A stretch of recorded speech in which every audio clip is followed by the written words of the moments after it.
Yes, we all know that the census is about waterbirds, and for those who need a reminder about the beauty of and diversity of waterbirds that are covered by the census, these two slides provide a few reminders of how beautiful birds are, how large they are, and also how colorful they are. And that's really what's attracted a lot of people to waterbirds and have made them an ideal target for monitoring of waterbirds in wetlands and non-wetland areas around the world for the last many decades. So the basic question is, why do we count waterbirds? Well, as is said here, they are highly visible, they are widespread across wetlands, and they provide us a good tool for international collaboration and cooperation for conservation of wetlands, waterbirds, and other biodiversity. As they are large and easily identifiable, many of them, they have been the subject of surveys, but including through many times just volunteers. And volunteer networks have been involved in monitoring of the waterbirds since the start of the International Waterbird Census. And this has allowed us to track the populations of waterbirds at the site level, at the national level, and at the flyway level. And this information being provided on a regular basis is ideal for supporting advocacy and awareness raising as well. As we would know, many of these birds are long distance migrants along what we call flyways. There are 9 major flyways for waterbirds, and the definition of flyway can be adapted to whether you're talking about one species or multiple species or families. But for the purposes of waterbirds, these flyways suit us quite well, and they provide us a basis for international cooperation, bilateral cooperation within the flyway and between flyways as well, because these flyways are not independent of each other, they are overlapping. And so there is a value and a need to collaborate between flyways. And these flyways are defined by the waterbirds themselves. And so excuse me. While we use flyways as a good way to connect people and monitor migratory birds, we are also monitoring resident populations of birds that are in a wetland or in an area throughout the year or most of the year. The International Waterbird Census has a long history. It started in 1967 in the Western Western Europe and the Western Palearctic, and it was started by the IWRB, the International Waterfowl and Wetlands Research Bureau, which was one of the forerunners or predecessors of Wetlands International. Today, it is one of the largest and longest running biodiversity programs for monitoring of biodiversity around the world. And excuse me, I'm sorry, I got a bad cough. It is timed to focus on when birds are roughly in a stable period of time and are not moving around, and that's usually January, February in Africa, Europe, Asia, and Australasia, and in February in the neotropics, where these birds congregate. Many of species congregate in large numbers, and that makes them easier to count. By counting in a coordinated manner across the world, we can reduce the possibility or potential for duplication of counts of birds, and therefore get more realistic information in terms of their distribution.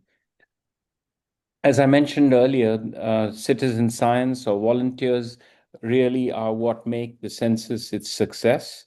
And this is because there are local networks coordinated by national or local coordinators. And I'll talk a little bit about that in a few moments. The importance is that because the census has been running for many years, now several decades, it provides us long-term data sets, and the quality of the data varies a lot.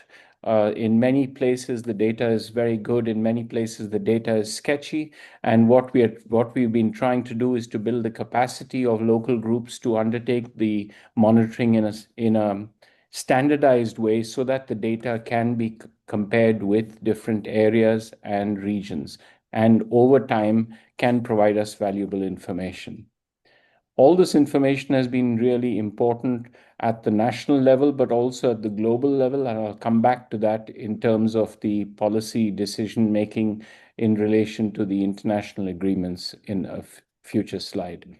The two images here are of the first reports that were produced for the Asian Waterbird Census in 1987. And at that time, it was called the Asian Waterfowl Census.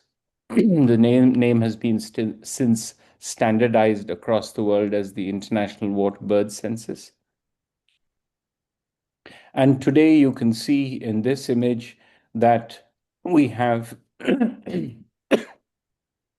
excuse me, we have the census covering over 180 countries, nearly 190 countries and territories, with nearly 2 billion waterbirds counted in the last 60 years, over 67,000 wetland sites surveyed, and 570 waterbird populations that have been counted. Waterbird population here refers to not just the species, but the subspecies or biogeographic populations that we use to define populations in order to conserve them through the international programs such as Ramsar, the Flyway networks, IBAs, etc.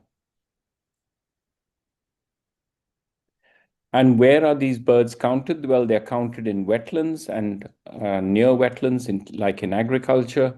And this is the sort of definition used by the Ramsar Convention on Wetlands. And most of these wetlands are being counted in different countries during the census.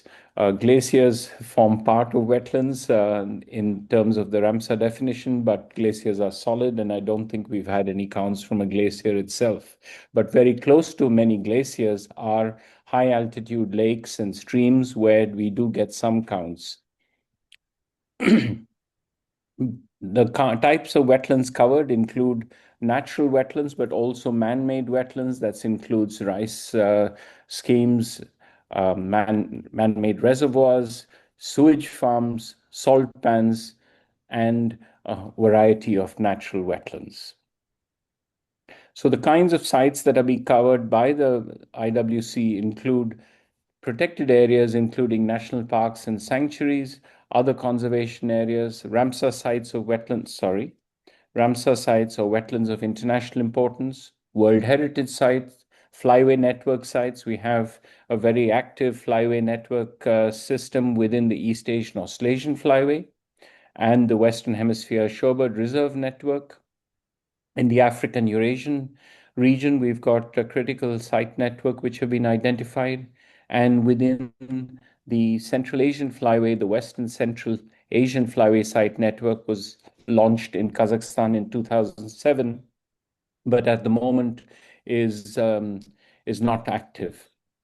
In addition to these designated sites, what's important to understand is that wet agriculture, grasslands are often very important for a variety of waterbirds, so counting these are important.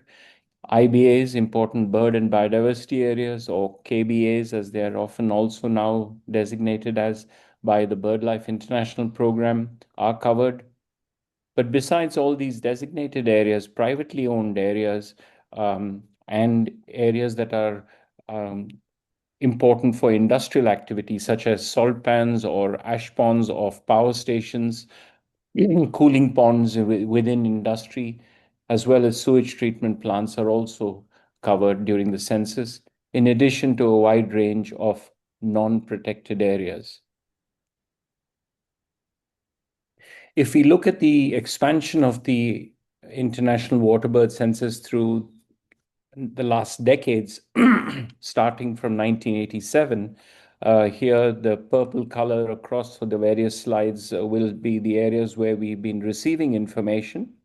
And sometimes counts are being done in countries, but that information doesn't get to Wetlands International. So unfortunately, a lot of effort is being put in at the local level, but that data is not received at the international level and therefore cannot be included in the analysis we are doing and others are doing. So just a reminder that it's also important to make sure that your data is being reached at the international level so that it's reflected there. Over time here, you can see that the coverage has improved in terms of countries. And at the moment, we have nearly complete coverage of the world. It's wonderful, either directly through the IWC or through parallel schemes where the data can be shared for various global analysis.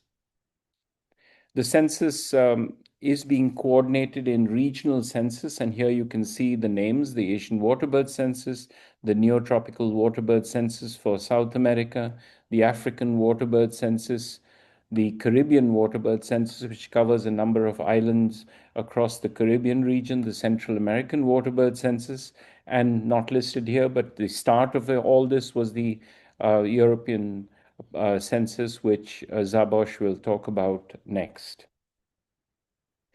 Besides it being the 60th year for the International Waterbird Census, counting backwards from 1987 to 2026, 2026 will also be the 40th anniversary of the Asian Waterbird Census. So we've got two opportunities to celebrate here. In terms of coverage, these two images show you two things. How wide is the coverage based on where we've received the latitude, longitudes of the sites, so we can plot them with a high concentration, as you can see in Western Europe, in India, in parts of Japan, the Philippines, West Africa, etc. But if you start looking then at the lower image, you can see that the number of dark sites drops off, which means we've not received information multiple years for those sites.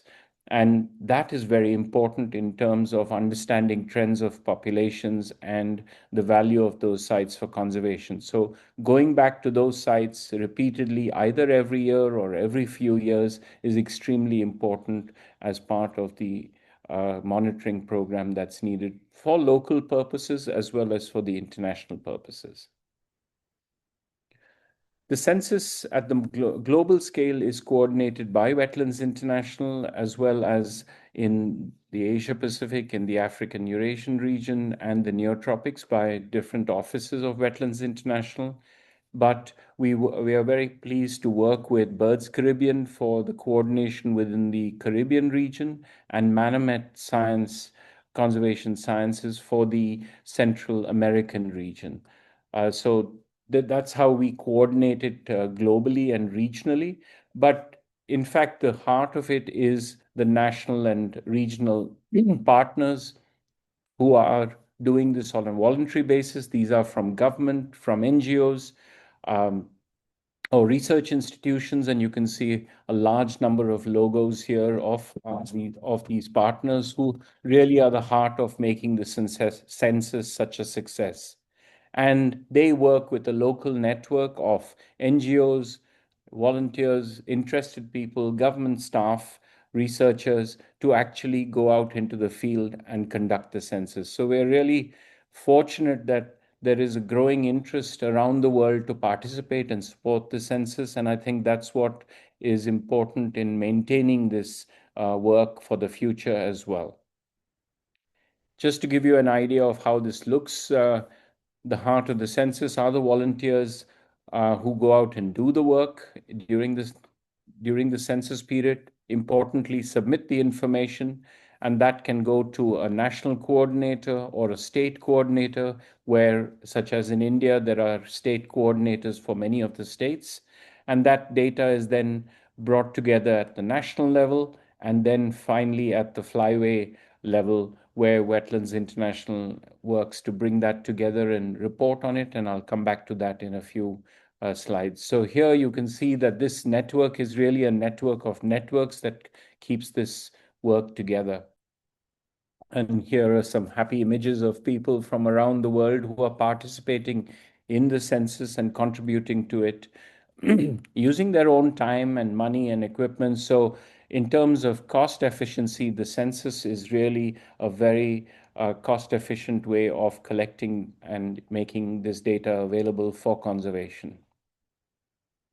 In terms of the cycle that drives the work, we start obviously with the work being done on the ground where data is being collected, that is being brought together, checked, reviewed, synthesized, and published.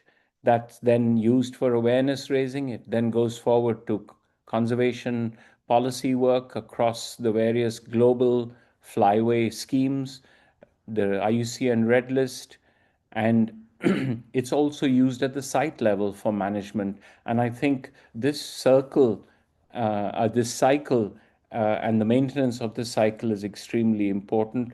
And the next slide shows you how the data goes from the ground level at the wetland to a state, a provincial level, to the national level, the flyway level, and the global level. Each of these serving different purposes, but interlocking and working with each other. So you may be participating in more than one level of this, but even if you are just working at the site level and taking part in the census, what is important to know and recognize is that your work really contributes to a layered approach of conservation at the national level and at the flyway and global level. Besides the data being used for conservation, we've seen with the spread of avian influenza that this data became very valuable to the Waterbird information became very valuable to help understanding how is the disease avian influenza, highly pathogenic avian influenza spreading, and what is the relationship to birds, particularly migratory waterbirds, and what can we do about this. So collecting this data has applications beyond what we might traditionally consider necessary for conservation. In terms of data, numbers, and populations, good data gives us good trends, and we get a better understanding of what is happening realistically to populations. And we can see over the longer term, populations are going up and down depending on the problems and challenges they have. And this helps us to identify wetlands and to be designating and managing wetlands for their conservation. We have an example of the Eurasian vision, and it's possible that Szabos will go into a little more detail on this. But this is the information from the African Eurasian region, where with each report of the conservation status review, you can see what's happening to the population. So overall, the population may be going up over the last 50 years, but in the recent years, it may be going down for a short period and then going up again. And tracking these various changes is important, and it can only be done with good quality information. At the global level, we've brought this information together, working with top scientists around the world. And what we realized is that one of the best indicators of changes in waterbird abundance and their conservation is the effective governance in a country. Having legislation is important, but unless that legislation is translated into actions and governance on the ground to protect wetlands, to better manage wetlands, to protect the birds, then populations are going down or doing better depending on that. And areas of blue here, particularly in Europe and in North America, are a result of good governance management of these wetlands. So they provide us a good indicator of what's happening at the flyway and global level. In 2026, to promote the census and to make it clear that the census is not just about water birds, but it's about the people who contribute to the census. We have launched a postcard system, and I invite you all to participate in this. This is something as an opportunity to share your stories about what attracts you to waterbirds, to wetlands, why do you participate in the census, and any interesting stories you'd like to share. So this postcard website is open, and we are updating it as we receive new information. So please do contribute to this. This information is also being used for conservation action, and people going out in different regions are looking at what's happening to their wetlands or their waterbirds and are being spurred into acting, either through using public awareness campaigns or community-led conservation action, or even taking the government to task where it's necessary. So this is really helping to inspire community action. On an annual basis, we get different stories from around the world which show that when people are able to get good information about the waterbirds, about the wetlands, the threats to their waterbirds and wetlands, they are willing to act to conserve their birds, and by doing that are conserving the birds of the countries and flyways together. The IWC works as a global platform to monitor waterbirds, but it also works with a number of other frameworks to collect information on waterbirds. And this is just a few examples where the census may be in the non-breeding season, such as for most of the international waterbird census counts, but it can link very well to good information on breeding season monitoring of different groups, such as the swan census, which will take place in 2026, or the annual international blackface spoonbill census, which is a threatened species of East Asia. And over the last years, you can see how the numbers have increased from a low of less than 300 birds to over 7,000 birds in this January. So this is one census which has shown us that numbers have increased due to awareness raising, due to local community action, as well as international cooperation under the East Asian Australasian Flyway Partnership. So this is a good news story, but for many species, that's not the case. Turning to the Asian waterbird census for the next few slides, this is an example of coverage of the census in South Asia.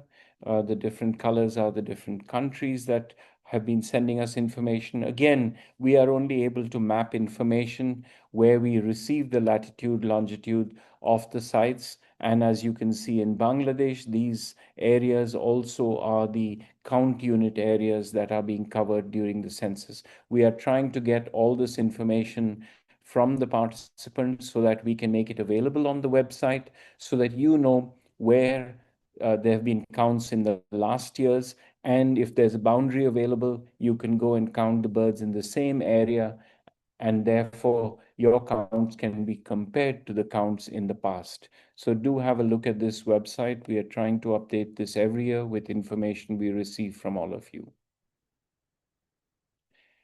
Collecting good quality information is critical to ensure that the data is of a higher standard. And this means identifying the site properly where you're doing your counts, the method you use, how you divide the area into subunits. I'll come back to that in a moment. When do you count? Where do you count? The routes you take. How do you avoid duplicate counts if you are multiple groups doing counts in one place? Are you counting all the birds and numbers or making estimates? Are you also looking at what are the threats to the site, disturbances to birds, to habitat, and if there are any conservation actions happening at those places? How do you enter your data, and how do you submit it? All this has been covered in a manual, as you can see the cover here, and you can use that, you can download that, and that provides you very good guidance. Here's an example of one wetland, a Ramsar site in Gujarat in West India, where the wetland has been divided into multiple zones, where each zone is covered separately, and then the information is collated to one site. So particularly large wetlands, it's not possible to do at one time, and it's easier to divide it into sectors and then add that information together at the end. We've also got guidance on how to count the waterbirds, either in flight or on the ground, small numbers of birds, large numbers of birds. All these need different techniques, and most importantly, they need practice. So it's really important that you're all practicing before you participate in the census. And if you've not done it over the last several months, it's good to go and practice once before you actually participate in the census. In terms of submission of data and your counts, there are multiple ways of doing this. I provide the example of how we are doing it in the Asian Waterbird census, and this is primarily through the Excel form, which provides information on the birds and on the sites and threats.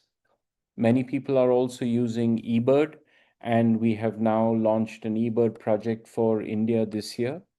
But eBird mainly is counting bird numbers. What is important for the AWC in this case is that information on the wetlands and the water birds in terms of threats is also being reported, and for which we've been using a Google form for the last many years. Going backwards, we were using a Word form in the past, but we are trying to phase that out because it's a lot of work to use these forms, and to enter the data afterwards always has the risk of errors. So very simply, since 2019, we've been using an Excel form, and this is an example of the form being used in India, where the census is jointly coordinated by Wetlands International South Asia and the Bombay Natural History Society. So as you can see here, there are a number of sheets in the form which provide you basic information about it. And then these are the 4 sheets that need to be filled in, or 3. One is an additional information sheet, and then your information is automatically collated into the final form. And it's much easier then for the coordinators to retrieve this information without any errors, and also very rapidly, in order to use it for producing local national reports and then to submit it to Wetlands International at the flyway level. This is the next sheet of that same file, which collects information on the site itself. You have pre-filled in information for existing sites, or an option of filling in new information if it's a new site. You then then you enter information on each species separately, the count and the quality of count, which is a real count or an estimate, and all this information can be filled in using a drop down for the species. And this is the cover page of the Google Sheet, which allows you to fill in information on the wetlands themselves. All this information then gets collated and is publicized on the global portal of Wetlands International on an annual basis. And we have a running 5-year report. This report is updated every December in draft form and in a final form in mid-January. And as you can see from these various buttons, you can use this in a rather interactive way. You can select what you want to use or view. In this case, I've chosen the Central Asian flyway. So this now reports information for all the species at the national level, either for the month of January, which is the default, or here I've pressed months and chosen December to February, because that's what we include as the period for the counts. Although the focus is on January, we also include information from December and February because of limited capacity of people in some countries. We don't want to miss out on good quality information. So this is just a zooming in of the same, so you can see the information. We don't provide site-based detailed information. We would like very much for that information to be provided by the national coordinators to you all. We are trying to provide the regional and flyway synthesis in our portal. We are also producing various reports, and different coordinators produce different reports. Here are, again, a few examples. Here's a 10-year report produced on the AWC before, and here's a report for the 2023 census. All these reports are available on the Wetlands International website, so do have a look at that. Links are provided in the last slide in this presentation. Besides Waterbird numbers, which I've shown you before, we've also looked at what kind of information is coming in terms of the threats to wetlands. And as you can see, these are quite obvious in most cases, but help to raise awareness and draw attention to protection and conservation of the wetlands. Because as we know, protecting wetlands is not just for waterbirds, but it's for us humans and all other biodiversity. But waterbirds provide us a very good indicator as an opportunity to go out and study what's going on in these wetlands.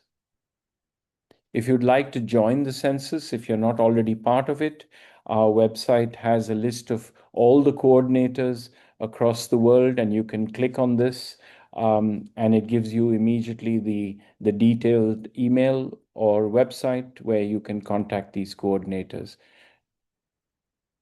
And here is a long list of websites, web pages that will be of use to you all. We will make this presentation available afterwards to anyone who's interested, and I understand the organizers are also recording this, so a recording will be available. So all this information should be accessible to you all.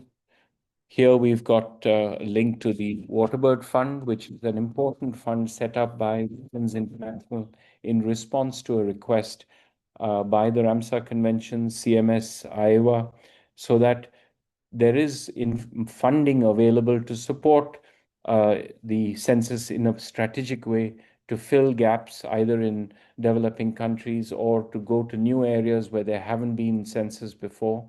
There is some funding coming into this, but we really need to be able to promote this Waterbird Fund much more and receive more funding through this to be able to support you all out there. And I think this is the last slide, which talks really about the IWC 60 and a brochure that we've produced in English. Here is the link to where you can download it. It's available in PDF.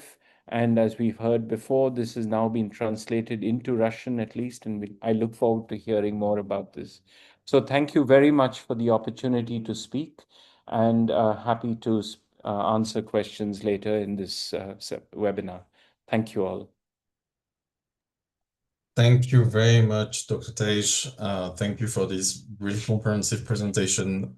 It's always fantastic listening to you and having like the presentation on the success of this and the story of this Waterbird census. So thank you so much. Without any transition, I'd like to give the floor to Szabolcs Nagy. As a reminder for those who might have forgotten, this is the Biodiversity Program Manager at Wetlands International, has been coordinating the African Eurasian Waterbird Census, which is the flyway level international waterbird census for the African Eurasian flyway, and that's since 2011. So, Szabolcs, the floor is yours if you like to. Yes, you're sharing your screen. Thank you very much. Yes, thank you very much, Jeremy. Good afternoon or good evening, ladies and gentlemen, depending where you are. It's still just about close to 2 o'clock here in the Netherlands.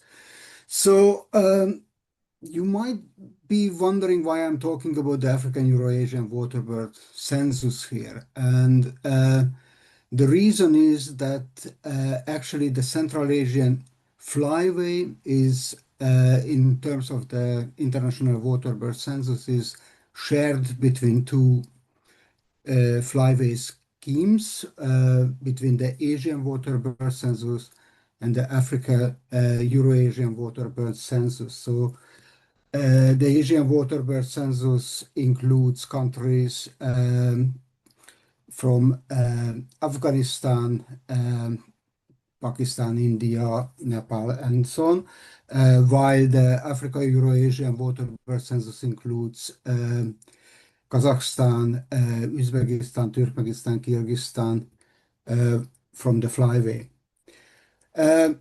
With nearly 100 countries contributing to the Africa Eurasian Waterbird Census, it is the largest subscheme of the International Waterbird Census. It covers the area of the agreement on the on the conservation of the Africa Eurasian migratory waterbirds otherwise it's called Iowa, and countries like Kyrgyzstan and Tajikistan, which are not within the agreement area. So I would like to move to the next slide. In my presentation, I'm going to talk about the status of the Africa-Eurasian Waterbird Census, the use of the data in influencing policy, the Africa-Eurasian Waterbird Monitoring Partnership, and yeah, a little bit about the IWC 60. So, as you can see on this map, the Central Asian countries joined the IWC amongst the first ones as part of the Soviet Union at that time. So it started more or less at the same time as the census in Europe. In the region, in Kazakhstan, the scheme is coordinated by Sergei Skilarenko and his colleagues at ACBK. In Kyrgyzstan by Sergei Kulagin. I think I've seen him on the list of participants. In Uzbekistan by Roman and Oleg Kashkarov, and in Turkmenistan by Eldar Rustamov, who is also in the audience. In the agreement area, the IWC has increased from less than 5,000 sites or less than 2,500 sites to over 15,000 sites. In Central Asia, the number of sites counted annually fluctuates around 25. However, a total of 316 sites were counted since the beginning of the counts. The large spike, what you can see around 2005, that's thanks to the project what Sasha Soloka has coordinated on the Caucasus and Central Asia at that time. So we have data coming in from the various countries, including Russia. We have rather up-to-date information from Turkmenistan and Uzbekistan. The data is a little bit out of date and needs to be updated from Kazakhstan, and we haven't received in the last decade data from Tajikistan. So I was very happy to hear that you mentioned that you are in contact with ornithologists in Tajikistan, so that might be interesting to explore whether there is any interest to join to the scheme in that country as well. Tej has showed this map about the coverage of the scheme and the regularity of the scheme. And in my presentation, I'm going to dwell a little bit on why is it important to improve the regularity of the counts for waterbird conservation. Yeah, so as I mentioned, Central Asian countries lie at the crossroad of multiple flyways, not just the Central Asian flyway, which ends with the wintering areas in South Asia, but it also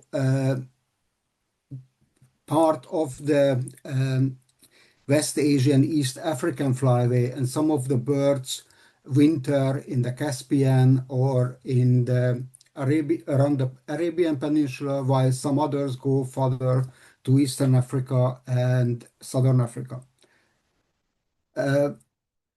As you can see, about 42 populations are belong to that part of the West Asia, East African flyway, which basically winters in West Asia, while about 88 populations go further to Africa. And from the Iowa listed populations, only 10 which actually migrates to South Asia. In this region, the population size and trend estimates are not that strong as in many of the other regions. So the first graph shows actually the quality of the site estimates, while the right-hand side slide shows the quality of the population trend estimates.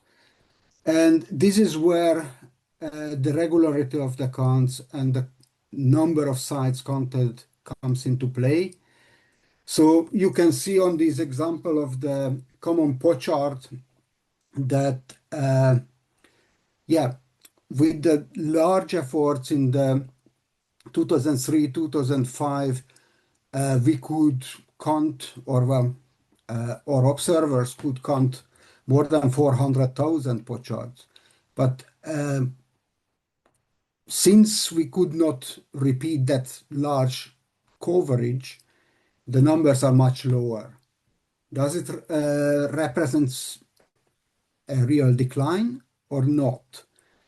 Well, actually, if we are looking at the data, we can see that it's probably the decline is not that dramatic as that slide or that graph suggests.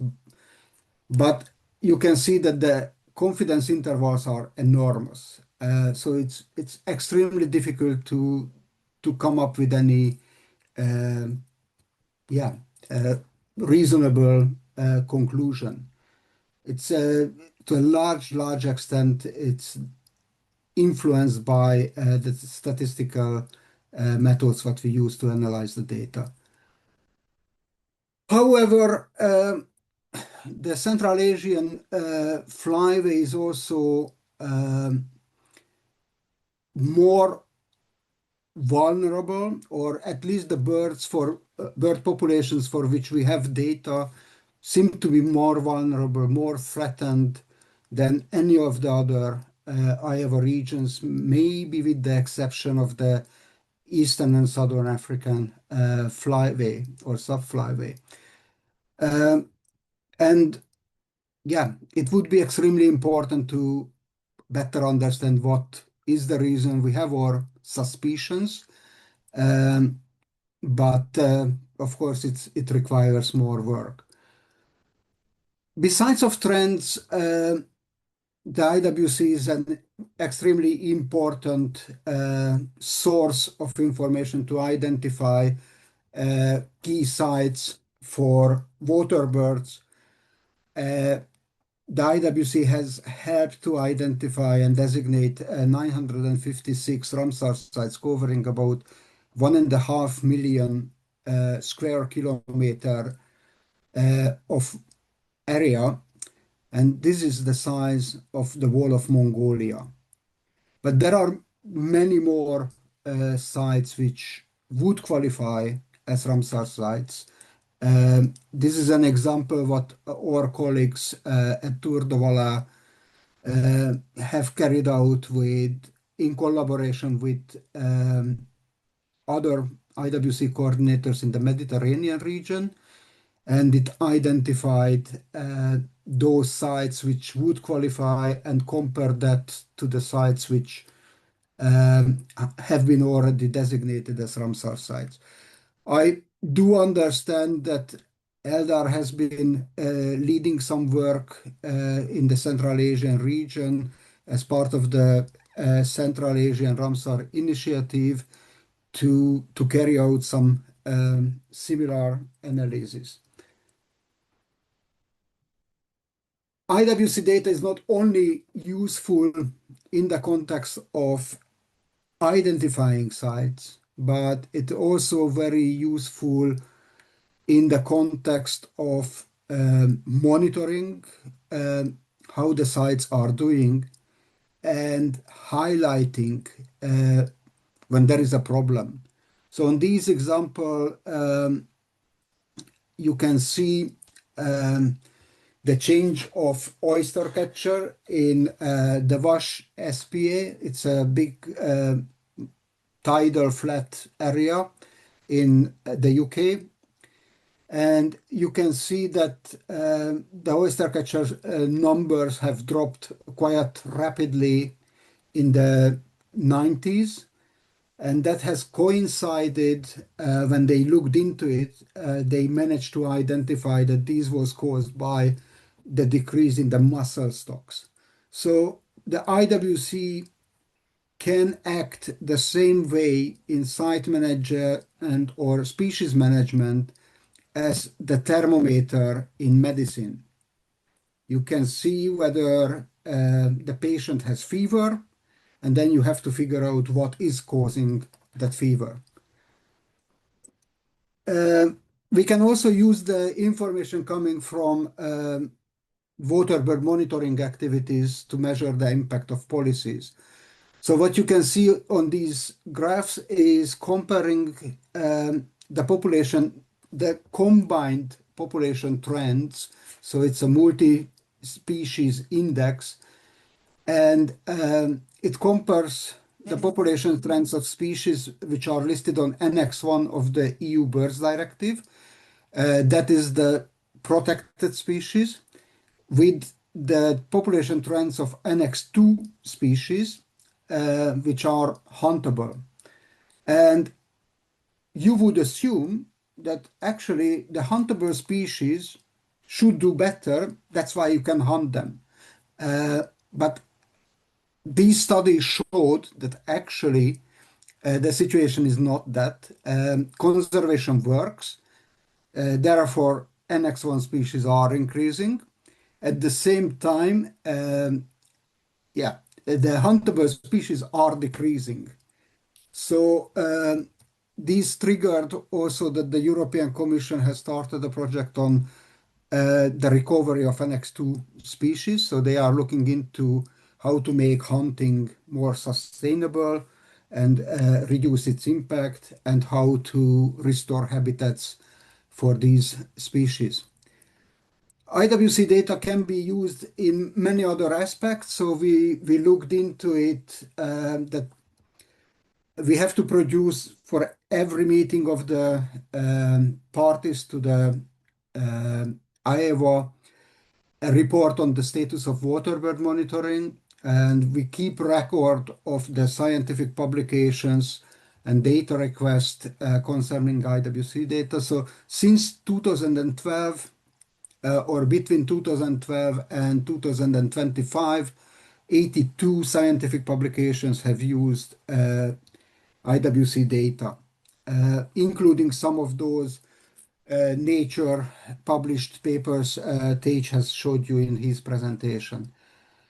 In the Iowa region, the Africa Eurasian Waterbird Monitoring Partnership supports IWC comes through the capacity building programs, such as the Wadensee Flyway Initiative, the Adriatic Flyway Initiative led by Euronatur, the Mediterranean Waterbird Network led by Tour de Valais, sorry, I jumped, and the resource project focusing on the Sahelian wetlands led by FAO and the French Biodiversity Office. In the West Asian East African Flyway, our office is helping, and we work with the Central Asian countries and with the Eastern and Southern African countries through the Waterbird Fund. And we also collaborate with colleagues in the Arabian Peninsula through various initiatives. So to conclude my presentation, I just would like to draw your attention to this website on the Africa Eurasian Waterbird Census, where you can find a lot of the information and guidance documents, and how to contact national IWC coordinators. So I would like to encourage all of you, if you haven't done so far, join the International Waterbird Census. If you need any information or any advice concerning the International Waterbird Census in the Central Asian countries or in a wider context in the West Asian, East African flyway, contact me or my colleague Tom Langenton. Thank you very much for your attention. Thank you very, very much for this presentation, and thank you really for also sharing the use actually of the census. It's a question that comes up often when we do bird counts and surveys in and out of the Waterbird census.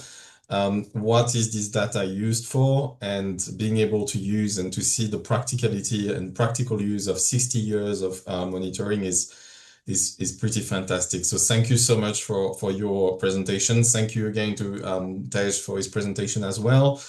As you might have noticed, the interpretation in Russian hasn't appeared, so apologies for that. We will share the recording with translation later on. We have a small presentation of 5, maximum 10 minutes that is coming up next by Khurshid Alimov, the co-chair of the CACN, who has been translating the brochure of the IWC into Kyrgyz, into Russian. Kyrgyz could come. So Khurshid, I will give you the floor for 5 minutes. It will be in Russian. So please bear with us for these 5 minutes. You will be able to listen to the beautiful language, and then we'll take the time to discuss, take questions, and if anyone would like to then share their experience, their plans for the IWC, please gear up, get ready.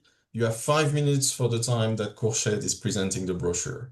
So Khurshid, top. Thank you very much, Jeremy. And once again, sorry everybody that we were not technically able to provide synchronic translation from English to Russian. И, дорогие друзья, те, которые вдруг хотели бы перевод на русский язык и не владеют английским языком, мы постараемся вам отправить по возможности перевод, а также все материалы на русском языке. А в данный момент я бы поделился экраном, чтобы показать брошюру по этому международному учету, которая на английском языке доктором Тейджем была уже презентована. Jeremy, do you see my screen? Is it shared? We do. Right, great.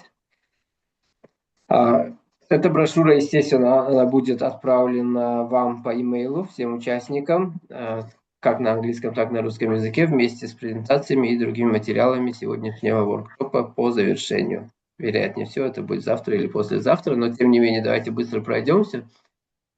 То есть эта брошюра, она посвящена 60-летию, то есть 60-му учету этого международной переписи водоплавающих птиц.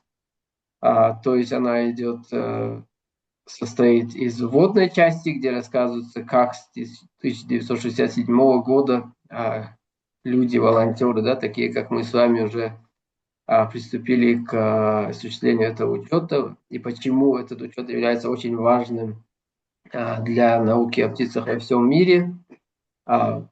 Ну, если коротко сказать, то самая главная особенность этого учета, в отличие от других, в том, что он делается в основном на волонтерской основе со стороны волонтеров, со стороны людей на местах, поэтому он охватывает, во-первых, большую часть мира, вот как здесь говорится, 189 стран, больше 67 тысяч локаций, да, и за последние 60 лет больше 2 миллиардов, да, птиц, которые были учтены. И также здесь приводятся примеры, для чего нужно, где, кто этим занимается, и как вот это волонтерское движение, да, по учету птиц оказалось ключевым для науки, для разработки международных политик, а также для ряда международных организаций и также для картирования как местности, так и видов птиц.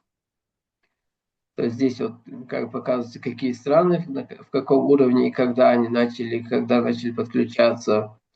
И то, что почему вот этот учет важен, в основном в том, что он непрерывен, он уже продолжается в течение 60 лет, и то есть он помогает вот сбросить какие-то недочеты, да, какие-то погрешности, и в течение 60 лет там видеть все эти тенденции по видам, по местностям. Также на основании учета водоплавающих птиц можно делать как бы выводы об изменении климата, об изменении ландшафтов и также об изменении кормовой базы.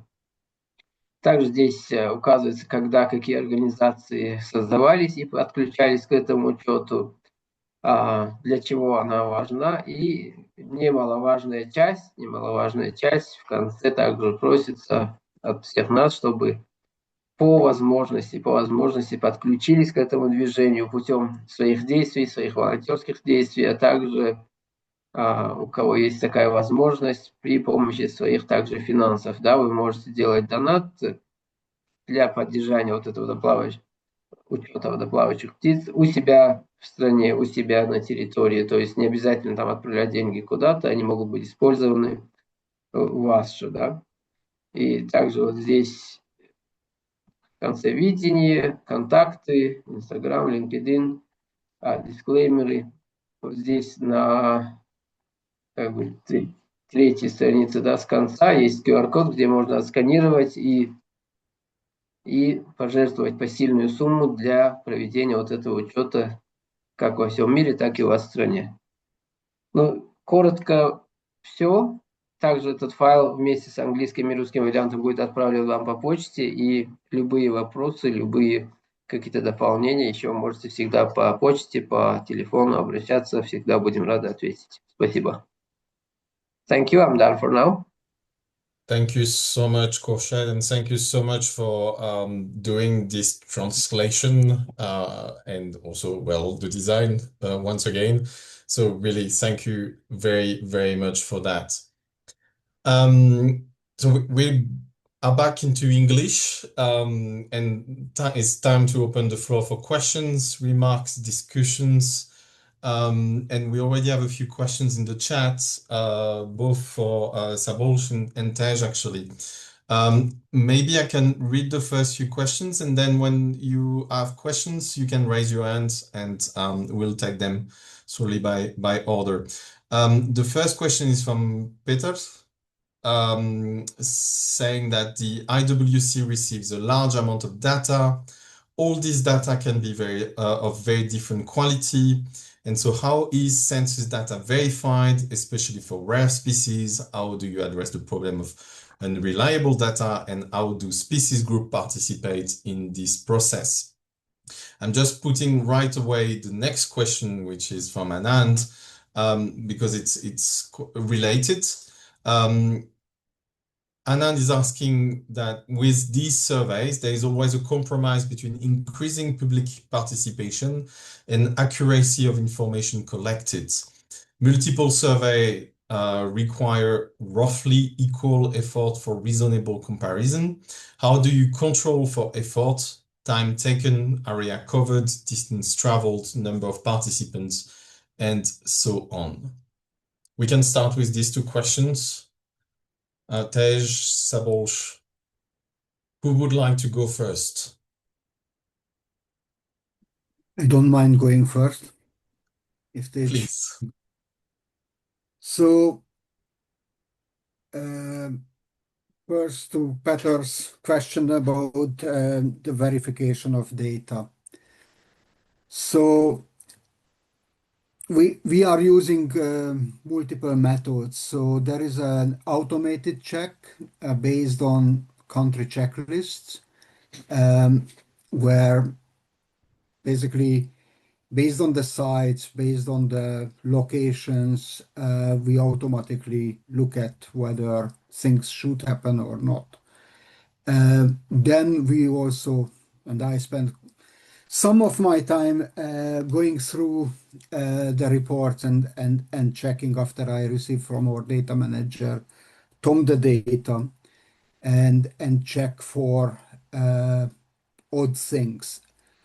We also have inbuilt check for counts which are out of the normal. So particularly large counts, we also identify.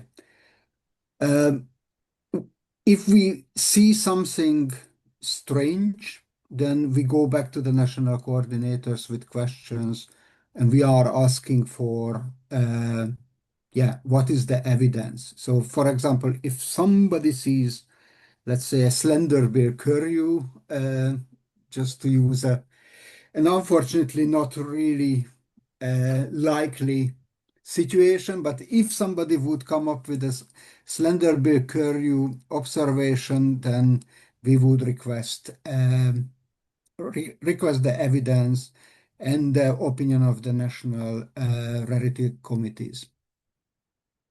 Of course, it's not all countries who use rarity committees for validating observations. Another issue what happens is the use of outdated taxonomy. So in your region, for example, we have quite a bit of problems with the gull data, particularly the herring gull complex, which old field guides identify as herring gulls. Newer field guides would put them as Huyglins or Caspian gulls, etc. So you understand the complexity of the issue. Maybe if I can also answer the second question, which if you recall Teach presentation about site protocols, that gives a large part of the answer. So we encourage, but of course we cannot send a policeman with all of the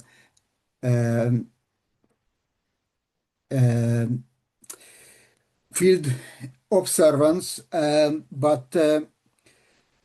so we try to standardize the counts not through travel distance, etc., because the counts are related to sites. So we relate the standardization to how the site is covered, how you move around in the site, and if the site is larger, so it's not possible to count them every year, then we advise to divide the sites into smaller count units, as Stage showed in his presentation, and encourage them to count the count unit in full. And if we have count units, then we know what was counted, what was not counted. In addition, we also encourage to use the same methodology. So if you count the site from a boat, count it always from the boat, not to change between boat and walk and driving around with the car. So the site protocols are our means of standardization, at least at the site level. Right. Thank you very much, Sabol, for your answer and explanation. Tej, would you like to add something to this? Thank you. I think Szabolcs has covered all the points that needed to be covered. What is important is just to reaffirm that practice and standard methods of counting are really to be encouraged.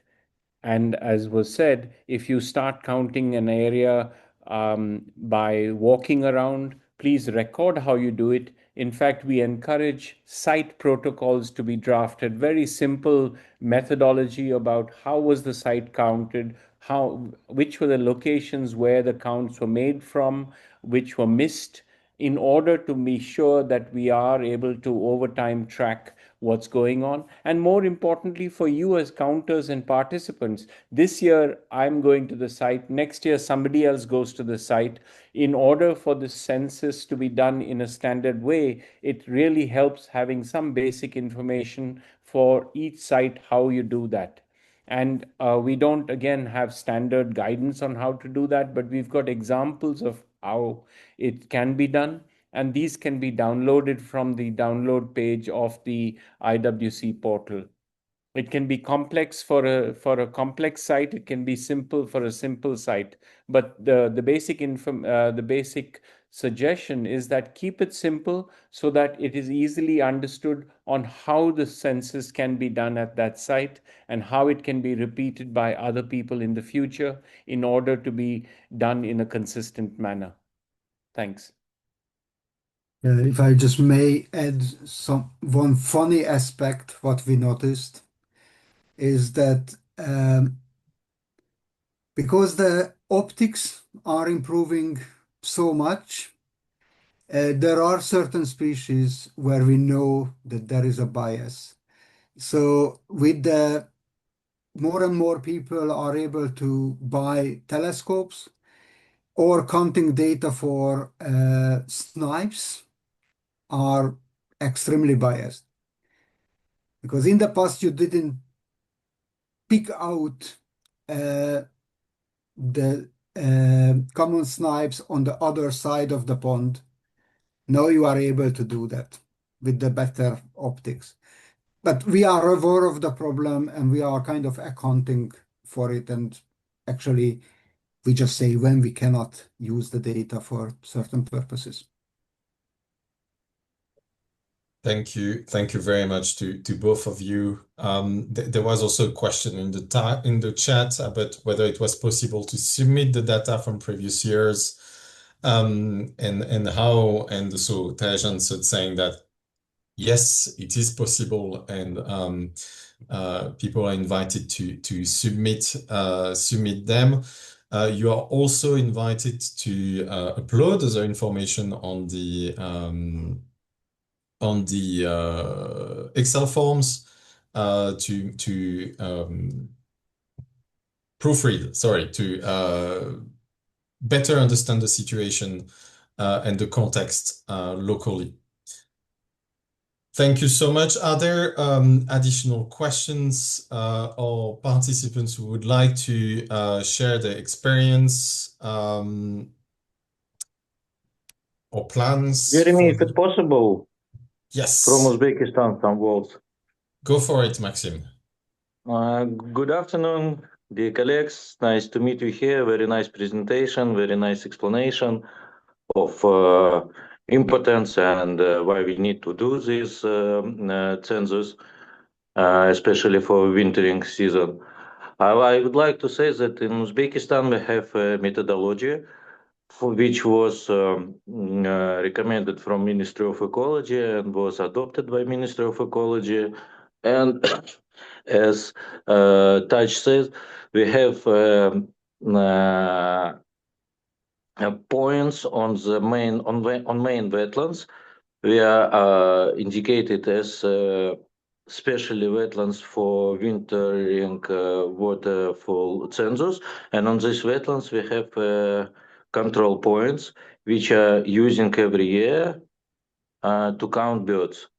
So this is really very useful because sometimes the census conducted by our birds society protection of Uzbekistan. Sometimes it's conducted by the specialists from Ministry of Ecology.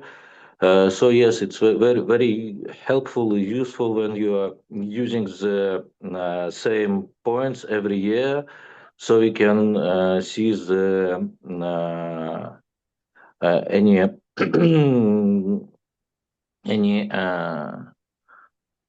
change on the wetlands.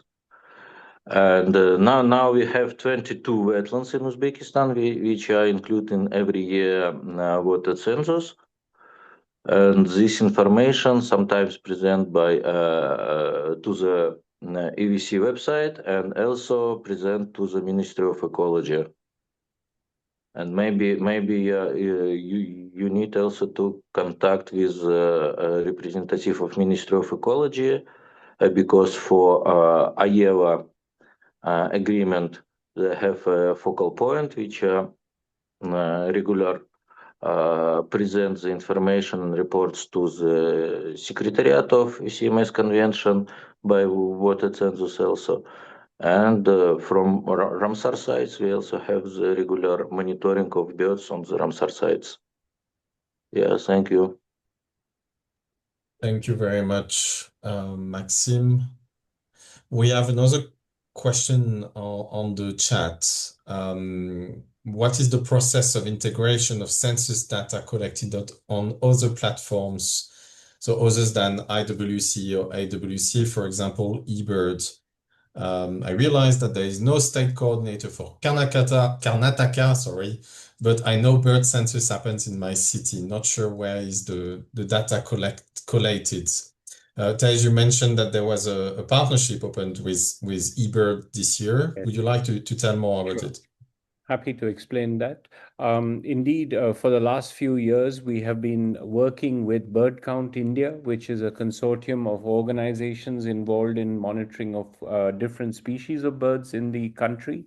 And eBird has been the platform that they have been using. So we have been testing on how we can integrate monitoring through submission by the eBird platform, and at the same time to submit information on a Google Sheet about the wetlands, the threats to waterbirds, and the threats to wetlands. This information is available and the links are available on the website of Wetlands International South Asia. I will share them once again. And if there is no state coordinator for Karnataka, there is a state coordinator, Dr. Subramania. But if it's not possible to contact him for any reason, we always have the national coordinators who are the second point of contact in a country where there are state coordinators. So the Wetlands International South Asia office and Bombay Natural History Society jointly coordinate the census in India. I will respond in the chat, providing the email address, which is very simply awc@wetlands.org, where any data can be submitted and it will be included into the reports and be shared also with the state coordinators when it is received directly at the national level. So hopefully that helps to encourage you to conduct the census and to submit it either to the state coordinator or the national coordinator, and we will make sure that the data is then being integrated at the national level for reporting. Thank you. Thank you very much, Tej. Are there other questions? So, Yelena, you made a comment in the chat about a winter Waterbird census atlas. Would you like to elaborate on it, maybe? Thank you. I just participated last 5 years in the collection of data for the Ontario Breeding Bird Atlas. I know how this work is going. It's mostly completed by volunteers. And I just thought that perhaps it would be a good idea to have the similar initiatives for the winter water bird count, because it's periodic. It's usually, for example, collect data not for 1 year, but for several years, for 5, for 10 years. And in 10 years, you will have exactly analysis of data on species, which will provide you the trends in the populations. I think it would be a very good initiative, which could probably combine all efforts of Wetlands International and its partners in the countries.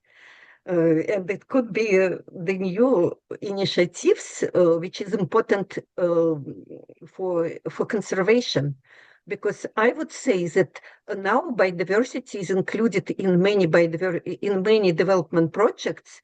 And when you participate in development projects, you need more concrete information on species, on their occurrence in the specific sites, which you should consider as a critical habitat. I think that all national coordinators knows what means key biodiversity areas, important bird areas, and in development projects, you need to consider such areas. And when I started to look the data for this, the information, for example, for important bird areas, I found that it's extremely outdated. It's information which was collected more than 20 years ago and no any updates until now. So how you can rely on such data? So it's just my suggestion. Thank you very much. You're touching a very sensitive point about the accuracy of the IBA and KBA data here, but thank you very much for your comments. Tej, Szabolcs, would you like to elaborate on this? Well, Szabolcs, please. Okay, so I think different regions have different rules. So probably we will have to split between the Africa-Euro-Asian Waterbird Census and the rules of the Asian Waterbird Census. So from our point of view, there would be no objection. But in the Africa-Euro-Asian Waterbird Census, where the Central Asian countries participate, the rule is that it's the national coordinators who decide how the data will be and can be used. From our side, we are ready, and I just quickly checked. Actually, we have tools on the hidden part of our International Waterbird Census database to show these kind of data. Every year we could produce a map showing for each of the species where the largest numbers were counted, etc. So this is primarily an issue for our national coordinators, whether they want us either to help them to make these available at national level, or they want us to make it available at a sub-regional level. So these might be a subject for discussions amongst the national IWC coordinators, for example, in the Central Asian Flyway region, or the broader kind of Caspian, Central Asian region. So I don't see a technical difficulty with it. Thank you. This is actually quite inspiring, since we as the CACN, we're also like reflecting on how we could bolster efforts into waterbird counts in the region, and especially in regions that do not have a good track record, let's say, on those. I'd like to point here to the fact that Wetlands International has been extremely supportive of a nascent NGO based in Afghanistan that is going to conduct the first waterbird count this year.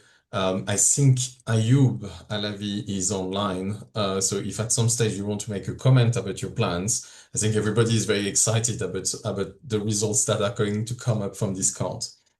In the meantime, there's Professor Shobrak. You made a very relevant comment, actually, I have to say, in the chat about any suggestion or presentations for beginners to develop their skills. How shall we do that?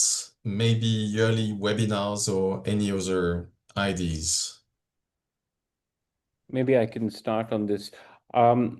Again, what we are looking at is a big cascade in terms of coordination and action on the ground, and most efficient training and skill development is best done closest to where it is needed, and therefore doing it at the national level or at the local level is probably most efficient, also because of different languages spoken in different countries, or within a country, different languages. So organizing local events for training local networks is probably the best way to go, because it also offers the opportunity for follow-up. One of the problems has been organizing a training, regional or global training course, means that there's very little opportunity for hand holding and follow up, because training doesn't take place on one day and everyone becomes very good at it. You have training, you need to follow up, you need to take people out in the field, make sure that they've understood, go back a few weeks ideally, or a month later, check how things are going. So that kind of process of training is best done locally. That said, in order to form in order to encourage standard methods to be used, organizing of national training or international or regional training does have value, because that way the latest techniques or the most up to date techniques are being shared at that international level, and then that can be followed on by different training at the national or the local level. So a combination of training is needed for different purposes. And obviously, the more international they are, the more expensive they tend to be. Local training is the cheapest usually, because of the travel costs and accommodation. But we need to think about the suggestion by Professor Shobrak on how this could be done. We are also at the same time looking at how can training materials be provided online, so that they can be providing some of the skill sets that are needed to conduct the census. And over the last years, there have been different training courses. I've just helped organize a training course in the ASEAN region. So that's the 10 countries of Southeast Asia, where people from 10 countries came to Singapore. We had a 5-day training course. Multiple trainers came from different places. That was followed on by national training courses in each of those 10 countries, in order to have a larger number of people from each country be involved in that training. So it is possible to organize training, and we would hope that there are different projects being organized by different organizations, either nationally or internationally, that can use the information and find ways to incorporate training into those projects. And I think that provides a basis for ongoing training, because, of course, new people need to be inducted into this program, because it is a long-term training, because it's a long-term census, which we hope can go on forever. Thank you. Thank you very much, Tej. Can I add a comment here? What Tej said? Yeah. Please go for it. Yeah, this is Pankaj Chandan, and as Tej very rightly mentioned, that organizing local networks for trainings is important. So I would like to share this experience from Jammu and Kashmir and Ladakh. I have been involved in this AWC from more than a decade now, and what we used to do is do trainings for the frontline staff of the forest department, involving them.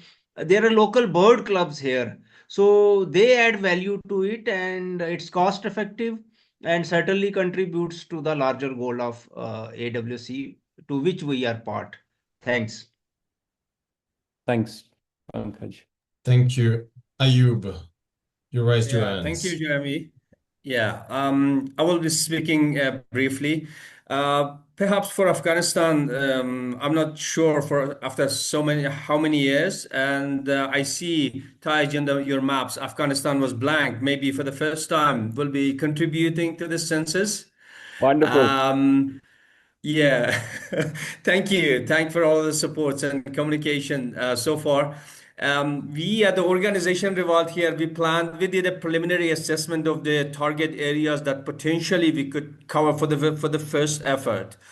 We have some bird important areas across central Afghanistan and northeast, which is quite important, but a preliminary assessment suggested to us that probably those areas would be mostly frozen during January. So we have tentatively planned 2 artificial dam sites, wetlands at the central east Afghanistan, and a major bird important area at the north at the Amu Darya shore in Ai Khanum to primarily target for the census for this year.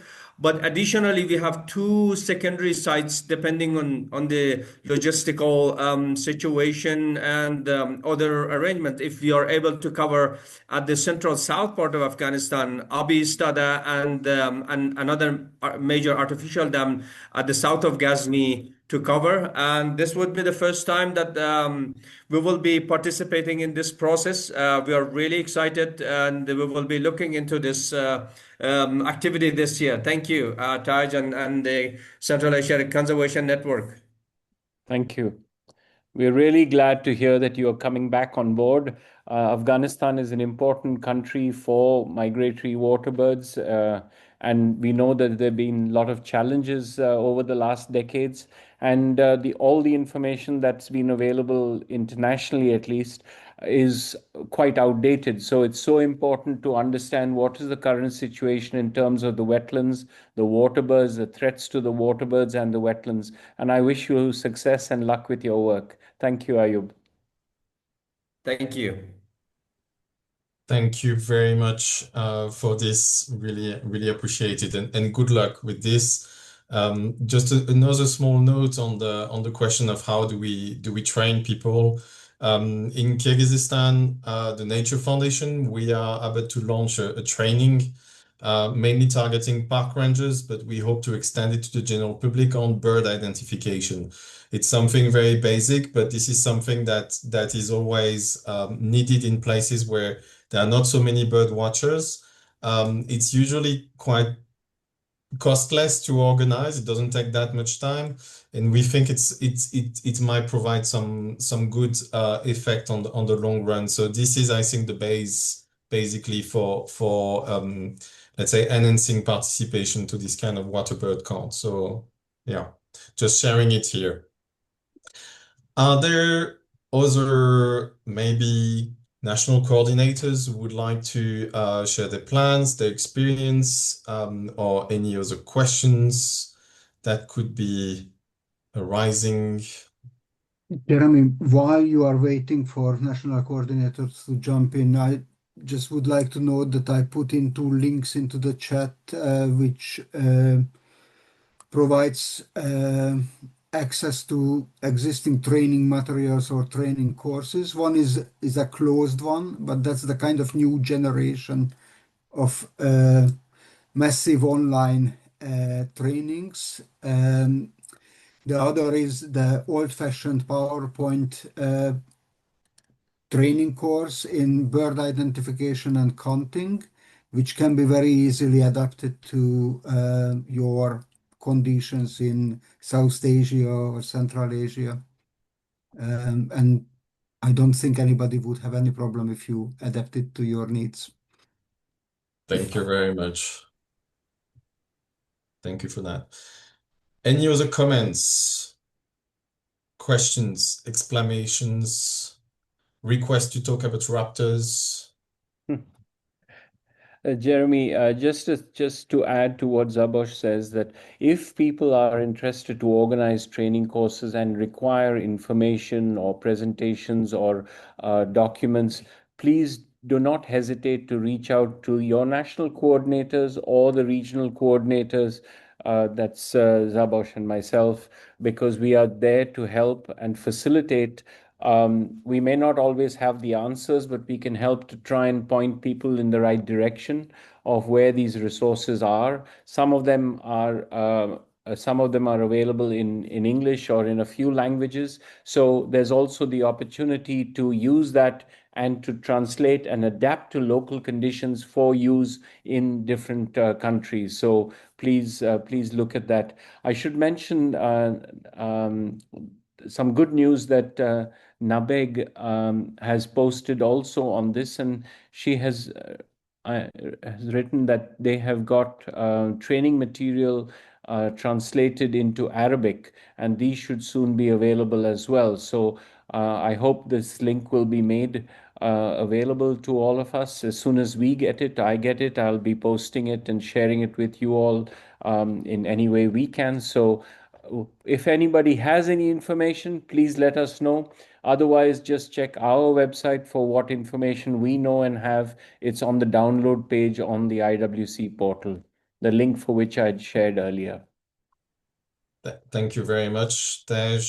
Just a small note here, the CACN and the development of its digital hub, there is a page that will be developed for resources. So anything that people want to share can be also, once it's launched, uploaded on that resource base and will be made available.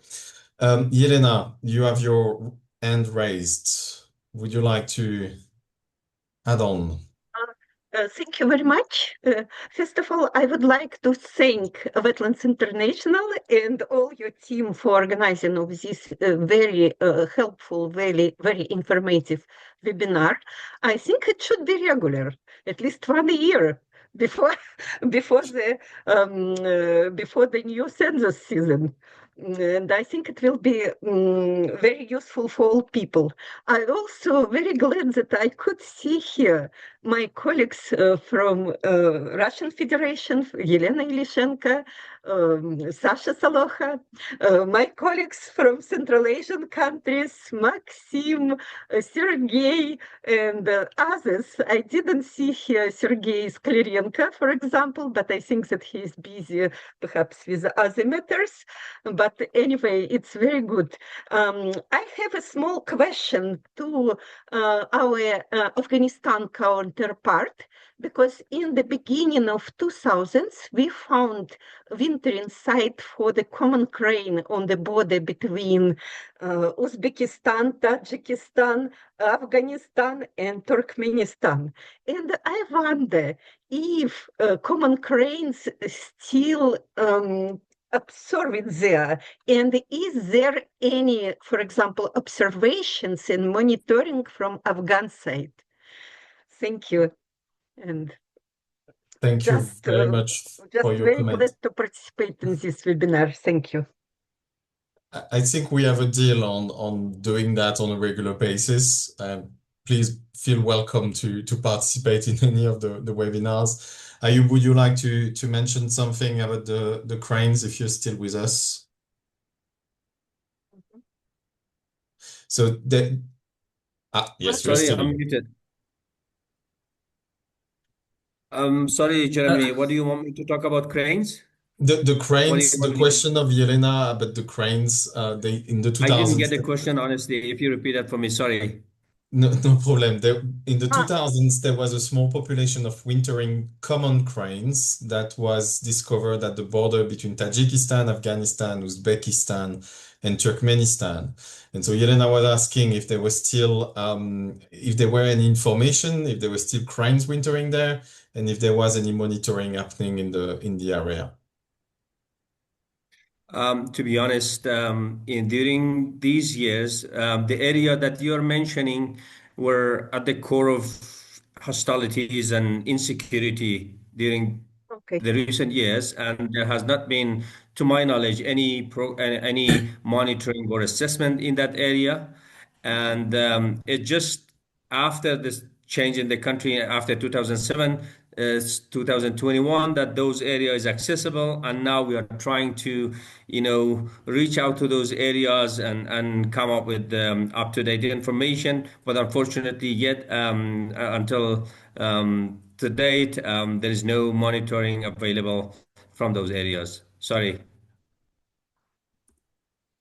Thank you. There is a concerted effort right now to try to gear up some conservation monitoring and conservation action around cranes, especially around Afghanistan and Pakistan, because of the region being unfortunately a hunting ground for common and demoiselle cranes. As mentioned in the chat, I can try to yes. answer on the question, because it's I don't know situation now in Uzbekistan, because maybe Maxim Metropolsky can say about this, but I know that cranes continue to fly from this flyway and stop, probably still stop in the Uzbekistan, and then some of them go to India, most of them go to India. And we also have some track data when the other places in Tajikistan and Turkmenistan our crane wintered, and we discovered the new wintering grounds in Turkmenistan. I know that Eldar Rustamov is here, and he can. They have some monitoring in this new wintering sites in Murgab Valley, and we have still some threats along the flyway of the common crane and demersal crane in Afghanistan, Pakistan, but the new Middle East and Central Asia Crane Conservation Network have a good work, and especially in Pakistan, and we have recently some webinar, and they reported us about the efforts which they done and great work. But still this threat is existed, especially for demersal cranes, which is the number is decreasing now. Okay, maybe Maxim will add something. Okay, thank you very much. Thank you. Count place of common crane on the border with Afghanistan. 2 years ago, it was 27.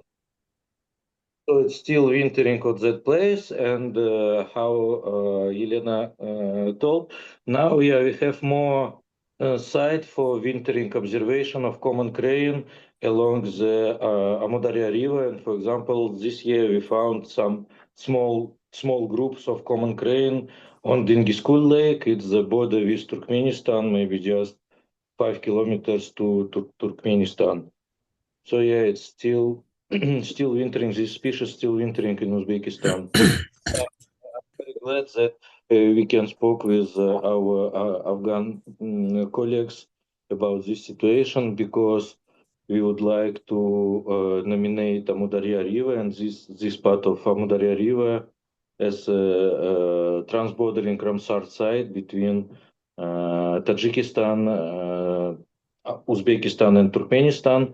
And we'll be very glad if Afghanistan can join this initiative and we can work together. Thank you. Amazing. Thank you so much, Maxim. I think Pramod wanted to share his experience as a coordinator. Yeah.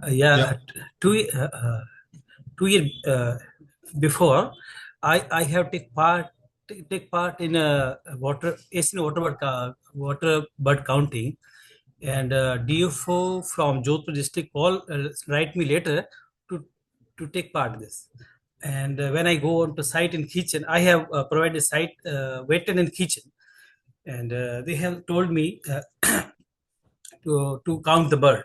But when I reach on the site, the first department have no camera, no binocular, no GPS, and no pictorial guide.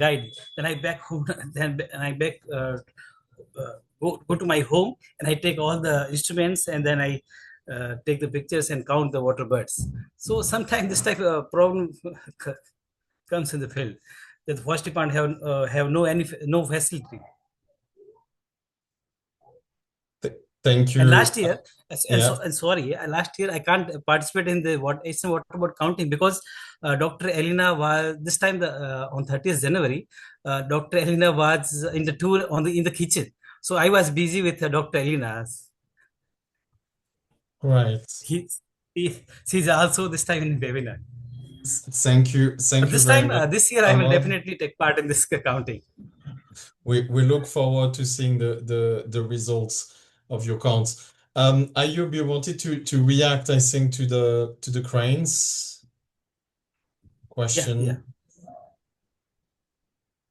Yeah, I just wanted to add point that recently we have been able to as resuming with the bird monitoring in some more accessible areas.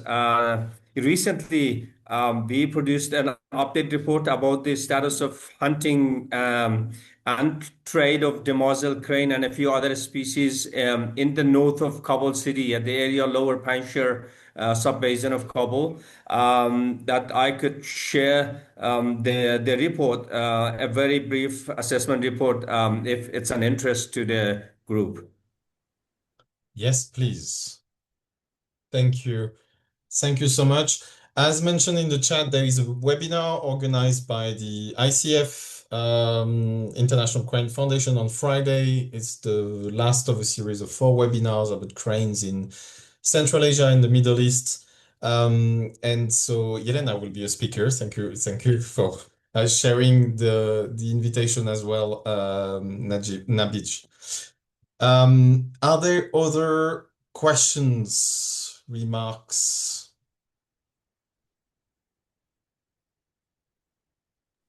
5, 4, 3, nothing for the time being. Well, then before we leave, we should just thank you all for organizing this and say that this is really important to get everybody together and encourage you all to participate in the census, to submit your information in the standard forms to the coordinators in good time so that they can be included in the national reports, state reports, and to make the 2026 census a very special census.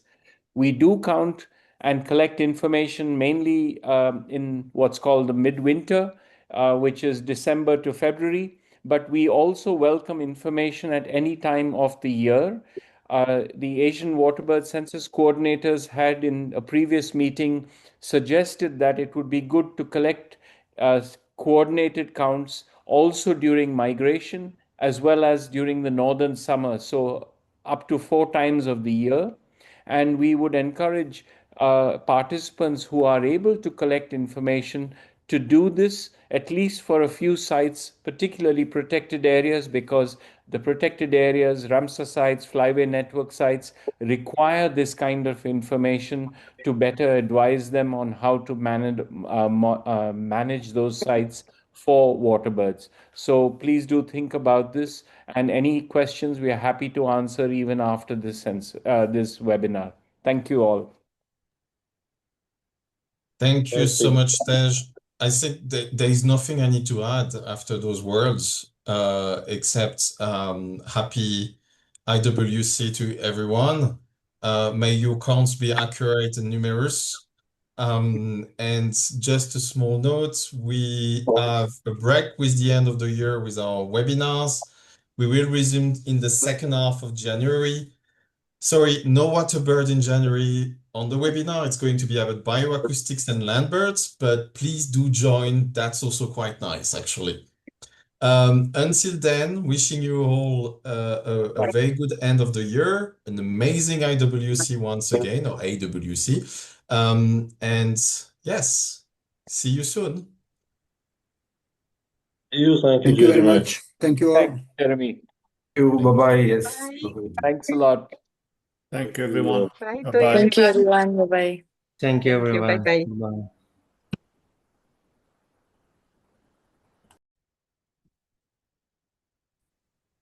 Thanks, Jeremy. Really good. Thanks, Catherine.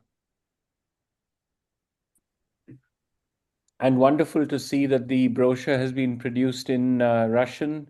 I'm sure this is going to help to encourage a lot more participation in the Central Asian countries, as well as in Russia, we hope. So let's see how soon we are able to get this brochure disseminated across. Let us know when it's available in PDF. We will make it available on our website. And I hope it can be made available on other websites as well so that the information can get out. Thank you very much. Bye. Bye.